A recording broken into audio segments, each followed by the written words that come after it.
Hey, it's Rob with InyoPools.com. Today we'll be talking about the reasons why you may need to replace the cartridge in your filter.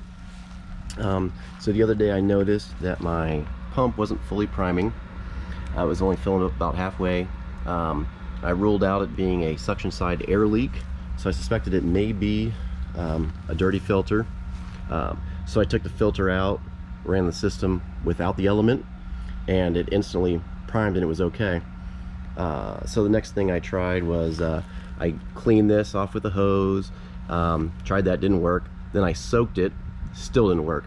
So at this point, it's about 2 years old. I figured it was time to replace.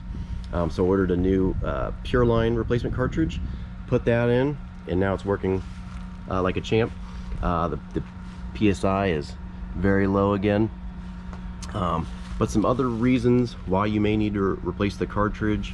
You may not have an issue with the pump priming, but if you notice that maybe your water features are weaker, or the PSI is really high on your gauge, if you take the cartridge out, clean it, put it back in, you're still having the same problems, it's a good sign it's time to replace it.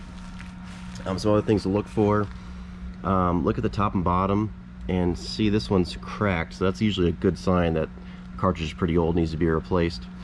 Another thing to look for is broken bands on the cartridge.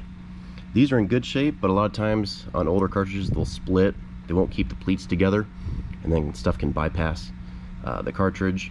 Other things to look for are really old cartridges. When you press on them, they'll almost fold over. This one's pretty good, but you'll notice that on some older ones.